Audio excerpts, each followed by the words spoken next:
दैनिक Chhattisgarh channel देखना शुरू कर चुके हैं आप और छत्तीसगढ़ प्रदेश की आज की तमाम सभी महत्वपूर्ण बड़ी खबरों की शुरुआत जय जोहार और नमस्कार के साथ। छत्तीसगढ़ के पावर कंपनी के कर्मचारियों को दिवाली बोनस के तौर पर 12,000 रुपये बोनस देने का ऐलान छत्तीसगढ़ सरकार ने किया है, जहां 28 अक्टूबर को ही खाते में सैलरी का भुगतान इस माह की सैलरी के तौर पर छत्तीसगढ़ सरकार करने जा रही है। दरअसल बात करें तो मुख्यमंत्री विष्णुदेव साय ने ये घोषणा की है, जहां सीएम ने छत्तीसगढ़ की तीनों पावर कंपनियों में चयनित 375 कनिष्ठ यंत्रियों को नियुक्ति पत्र प्रदान करने के लिए डंगनिया पहुंचे हुए थे, जहां पर इसकी घोषणा की गई।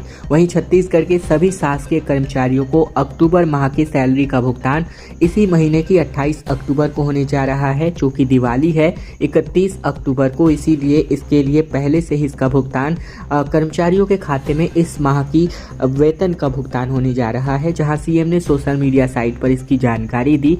सीएम ने लिखा कि अधिकारियों और कर्मचारियों को दिवाली के पूर्व ही वेतन मिलने से वह धूमधाम से त्योहार मना सकेंगे।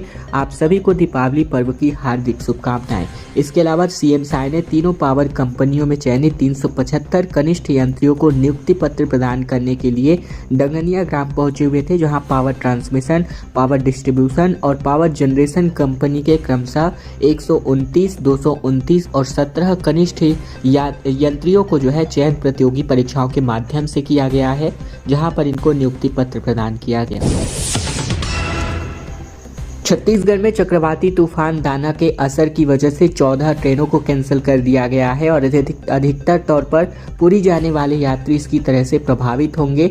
जहां रायपुर और बस्तर संभाग में बारिश को लेकर भी अलर्ट जारी है। चक्रवाती तूफान दाना का असर छत्तीसगढ़ पर पड़ने वाला है, जहां आज ये उड़ीसा और पश्चिम बंगाल के तटों से टकराएगा। इसके चलते रेलवे ने छत्तीसगढ़ से गुजरने वाली 14 ट्रेनों को 26 अक्टूबर तक के लिए कैंसिल कर दिया है। इससे पुरी जाने वाले ज्यादातर यात्री प्रभावित होंगे। छत्तीसगढ़ में चक्रवाती तूफान दाना के असर के चलते मौसम में बदलाव होगा। मौसम विज्ञान विभाग के मुताबिक रायपुर और बस्तर संभाग में जिलों में तकरीबन 25 और 26 अक्टूबर को हल्की से लेकर मध्यम स्तर की वर्षा हो सकती है। साथ ही प्रदेश के कई स्थानों में मौसम में बदलाव देखने को मिल सकता है। Puri Utkal express, Visakhapatnam Amritsar Hirakud express, LTT Puri express, Durg Puri express, Brahmapur Surat express, Ajmer Puri express, Surat Brahmapur express, साथ ही पुरी दुर्ग एक्सप्रेस, पुरी अजमेर एक्सप्रेस और साथ ही अहमदाबाद पुरी एक्सप्रेस, पुरी अहमदाबाद और पुरी निजामुद्दीन एक्सप्रेस रद्द रहने वाली हैं। बच्चों से भरी स्कूल बस नदी में जा पलटी, जिसकी वजह से ग्रामीणों ने बच्चों को बाहर निकाला और अस्पताल भिजवाया। मामला छत्तीसगढ़ के सक्ती का है, जहां बच्चों से भरी एक स्कूल बस सोन नदी में जाकर पलट गई। स्कूल बस में तकरीबन 15 बच्चे सवार थे। ग्रामीणों की मदद से सभी को बाहर निकाला गया और गंभीर हालात में अस्पताल में भर्ती कराया गया। घटना हसौद थाना क्षेत्र के पिसौद गाँव की बताई जा रही है। जानकारी के अनुसार रोज की तरह एक स्कूल बस बच्चों को लेकर स्कूल जा रही थी और इसी दौरान अनियंत्रित होकर के ये स्कूल बस सोन नदी में जा पलटी। हादसे के बाद चीख पुकार की स्थिति निर्मित हो गई। वहीं ग्रामीण घटना स्थल पर पहुंचे और कड़ी मशक्कत के बाद सभी बच्चों को बाहर निकाला और अस्पताल भिजवाया गया। बताया जा रहा है कि यह स्कूल बस गांव के एक निजी स्कूल की है, जो रोज की तरह ही बच्चों को लेकर स्कूल की तरफ जा रही थी। कई स्कूल बसों के हालात बहुत ही खराब है। प्रबंधन इस ओर ध्यान नहीं देता, जिस वजह से इस तरह के हादसे लगातार होते रहते हैं। छत्तीसगढ़ में आज 1,80,000 शिक्षकों की हड़ताल है, जहां इन 5 सूत्री मांगों को लेकर के जिला मुख्यालयों में रैली निकाली जानी प्रस्तावित है। प्रदेश के शिक्षकों में संविलियन के बाद उनकी वर्षों की पुरानी सेवा को शून्य किए जाने से बड़ी नाराजगी है। इसके कारण उन्हें कर्मचारियों को मिलने वाले त्रिस्तरीय क्रमोन्नति, समयमान वेतनमान से वंचित होना पड़ रहा है। ओपीएस में पूर्ण पेंशन नहीं मिल पाएगा। ग्रेच्युटी, केसिव लीव जैसी सुविधाओं को भी आंशिक लाभ ही मिल पाएगा, क्योंकि इन सबका पूर्ण लाभ लेने के लिए निर्धारित समयावधि की सेवा आवश्यक होती है। पुरानी सेवा गणना नहीं होने की वजह से कई तरह की वेतन विसंगतियां भी शिक्षक एलबी संवर्ग के वेतनमान में आनी है। शिक्षकों का कहना है कि वेतन विसंगति को दूर करने की बात मोदी की गारंटी में वर्तमान सरकार ने खुद ही अपने संकल्प पत्र में लिखा था और ऐसे में अपनी इन्हीं मांगों को लेकर प्रदेश के शिक्षक आज राज्य के सभी जिला मुख्यालयों में बड़ा धरना प्रदर्शन करने जा रहे हैं। संविलियन आंदोलन के बाद ये पहला आंदोलन होगा जिसमें सभी प्रमुख शिक्षक संगठन एक साथ एक मंच पर आकर शिक्षक संघर्ष मोर्चा बनाकर आंदोलन कर रहे हों। छत्तीसगढ़ शिक्षक संघर्ष मोर्चा के प्रांत संचालक वीरेंद्र दुबे, संजय शर्मा, मनीष मिश्रा और विकास राजपूत के नेतृत्व में से पूर्ण सेवा गणना मिशन का नाम देते हुए 24 अक्टूबर को प्रदेश के हर जिला में जिला स्तरीय धरना प्रदर्शन करके रैली निकाली जानी प्रस्तावित है। 2 दिन रायपुर में राष्ट्रपति द्रौपदी मुर्मू का प्रवास होने जा रहा है, जहां 25 को एम्स और एनआईटी के दीक्षांत समारोह में शामिल होंगी, जबकि 26 तारीख को जगन्नाथ मंदिर के दौरे पर है। ट्रैफिक एडवाइजरी इसके लिए जारी कर दी गई है ताकि किसी को भी कोई भी दिक्कत ना हो। दरअसल राष्ट्रपति द्रौपदी मुर्मू 25 और 26 अक्टूबर को 2 दिन के लिए रायपुर के दौरे पर है। इस दौरान शहर की सुरक्षा व्यवस्था को हाई अलर्ट पर रखने की तैयारी है। राष्ट्रपति के दौरे को लेकर ट्रैफिक पुलिस ने रूट चार्ट तैयार किया है, जिसमें वीवीआईपी का काफिला जिन रास्तों से गुजरेगा वहां कुछ देर के लिए आम लोगों को अब इंतजार करना पड़ेगा। 25 अक्टूबर को सुबह 11 बजे राष्ट्रपति मुर्मू दिल्ली से माना विवेकानंद एयरपोर्ट पहुंचेंगी, जहां सड़क मार्ग से एम्स हॉस्पिटल के ऑडिटोरियम के लिए निकलेंगी और यहां पहुंचने के लिए वीवीआईपी काफिला माना से वीआईपी रोड होकर पीटीएस चौक जाएगा। ग्राम टेमरी, ग्राम फुंडहर चौक से फुंडहर एक्सप्रेसवे होकर तेलीबांधा एक्सप्रेसवे ब्रिज के नीचे रिंग रोड नंबर 1 से होकर पचपेड़ी नाका, संतोषी नगर, कुशालपुर चौक, रायपुरा ब्रिज के आगे से यू टर्न लेने वाला है। राष्ट्रपति का काफिला सर्विस रोड से होकर रोहिणीपुरम गोल चौक, गायत्री हॉस्पिटल चौक, एनआईटी तिराहा, रविशंकर यूनिवर्सिटी गेट के सामने, आमानाका ब्रिज, मोहका बाजार, साथ ही मोहबा बाजार ब्रिज से एम्स हॉस्पिटल के गेट नंबर 5 से एंट्री करेगा, जो 11:30 बजे एम्स हॉस्पिटल के कार्यक्रम स्थल ऑडिटोरियम पहुंचने वाला है। प्रशासन ने विवादित 97 एकड़ भूमि की फसल को ही कटवा दिया। सूरजपुर में एक और विवादित मामला देखने को मिल रहा है, जहां धान की नीलामी होगी। एक दिन पहले ही पटवारी, एसडीएम और पुलिस पर पथराव का सिलसिला यहां पर देखने को मिला था। छत्तीसगढ़ के सूरजपुर जिले में 97 एकड़ भूमि के अवैध कब्जे को लेकर 2 पक्षों में हुए आपसी विवाद के बाद प्रशासन ने विवादित भूमि पर लगे धान को कटवा दिया है। धान को नीलाम कराया जाएगा। मंगलवार को अतिक्रमित भूमि पर लगे धान की फसल को ग्रामीणों ने काटने का प्रयास किया था। पुलिस बल पर ग्रामीणों ने पथराव भी किया था और पटवारी की गाड़ी में तोड़फोड़ भी कर दिया गया था। जानकारी के मुताबिक बसदेई पुलिस चौकी के ग्रामजूर में तकरीबन 95 एकड़ सरकारी जमीन पर 25 साल पूर्व ग्रामीणों ने कब्जा कर लिया और लगातार खेती की जा रही है। बेजा कब्जा का मामला एसडीएम कलेक्टर न्यायालय में चला, लेकिन कब्जा नहीं हटाया गया। कब्जाधारियों ने उक्त जमीन में तकरीबन 30 एकड़ का पट्टा भी बनवा लिया है। वहीं बात करें तो ग्रामीण फर्जी पट्टा बनाने का आरोप लगाकर लगातार कब्जा हटाने की मांग कर रहे हैं। ग्रामीणों ने प्रशासन को कब्जे की भूमि की फसल काटने को लेकर अल्टीमेटम दिया था। वहीं बड़ी संख्या में ग्रामीण फसल काटने पहुंच गए थे और इसे लेकर ग्रामीणों और कब्जाधारियों के बीच विवाद और मारपीट हो गया, जिसकी वजह से ये पूरा मामला देखने को मिला।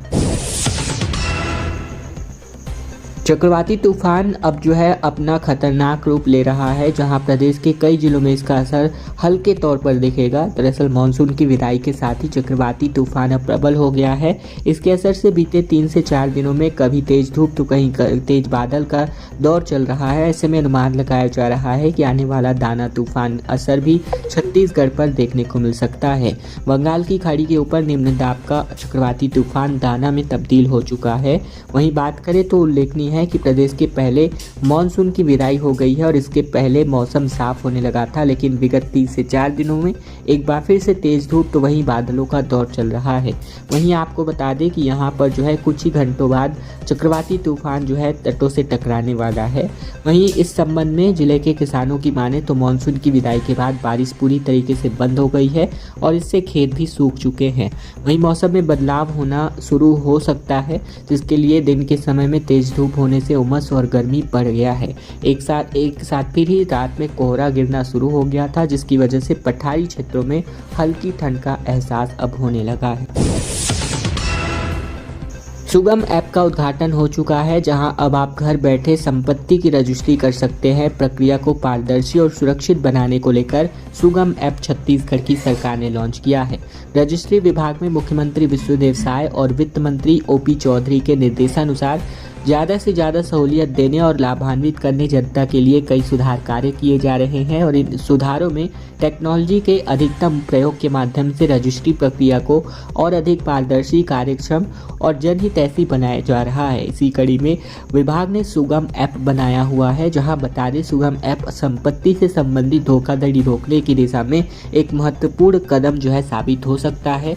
ऐसी कई शिकायतें आती है जहां रजिस्ट्री के पश्चात एक सामान्य आदमी कई प्रकार से फर्जीवाड़े का शिकार हो जाता है। रजिस्ट्री दस्तावेज में दिया गया संपत्ति विवरण तथा मौके की स्थिति में अंतर होता है। एक संपत्ति कई लोगों को बेच दी जाती है। जिस जमीन का रजिस्ट्री किया जाता है वह जमीन वास्तव में अस्तित्व में ही नहीं होती। ऐसी तमाम तरह की घटनाएं भी प्रकाश में आती रहती हैं। रोड, रास्ता, उद्यान इत्यादि की जमीनों को बेच दिया जाता है। मौके में कितनी जमीनें उपलब्ध है उससे अधिक रकबा बेच जाने की घटनाएं भी होती हैं और ऐसी तमाम घटनाओं को रोकने के लिए आपसी लड़ाई झगड़े तथा कोर्ट कचहरी और मुकदमेबाजी में वृद्धि होती है। और सुगम ऐप में पक्षकार को रजिस्ट्री की प्रक्रिया के दौरान अपना मोबाइल लेकर उस जगह में जाना होगा जिस स्थान की रजिस्ट्री की जा रही है। उस स्थान में जाकर सुगम ऐप खोलकर ऐप में निर्देशित तीनों कोणों यानी अर्थात संपत्ति के सामने, दाएं बाएं, ऊपर नीचे उस स्थान का फोटो लेना होगा और वह फोटो स्वतः ही रजिस्ट्रार के मॉड्यूल में ट्रांसफर हो जाएगा और भौगोलिक स्थिति यानी अक्षांश और देशांतर की स्थिति रजिस्ट्री पेपर में फोटो के साथ दर्ज हो जाएगी। यानी कि संपत्ति की धोखाधड़ी का मामला अब बेहद कम हो सकता है। रायपुर रेलवे स्टेशन को हाईटेक बनाने के लिए 482 करोड़ खर्च होने जा रहे हैं, जिसमें 42 लिफ्ट और 16 एक्सेलरेटर भी लगने वाले हैं। दरअसल राजधानी का रेलवे स्टेशन हाईटेक निर्मित होने जा रहा है। रेलवे 482 करोड़ 88 लाख की लागत से रायपुर रेलवे स्टेशन का नए सिरे से निर्माण कराने जा रही है। गुड़ियारी की तरफ कॉलोनी तोड़ने का काम शुरू हो चुका है। इसके बाद पार्सल कार्यालय और आरक्षण काउंटर को भी तोड़ा जाएगा। स्टेशन पर यात्रियों की सुविधाओं के लिए 16 एक्सेलरेटर बनाए जाएंगे। स्टेशन के दोनों प्रवेश द्वारों को बड़ा किया जाएगा। बिल्डिंग में विशाल कॉन्कोर्स, बड़ी छत, rain water harvesting, solid waste management और बड़ी कार पार्किंग बनाई जानी है। नया स्टेशन 3 साल में बनकर तैयार हो जाएगा।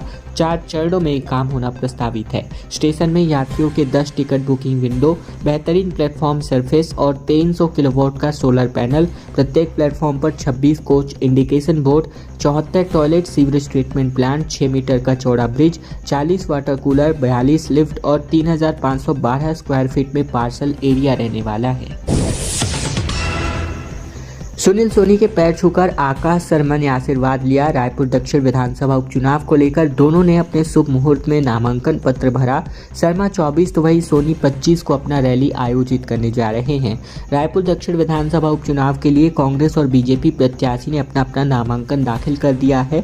शुभ मुहूर्त में सुनील सोनी और आकाश शर्मा ने नामांकन पत्र भरा है, जहाँ दोनों का जब आमना सामना हुआ तो आकाश ने सुनील सोनी और बृजमोहन अग्रवाल का पैर छूकर आशीर्वाद भी लिया।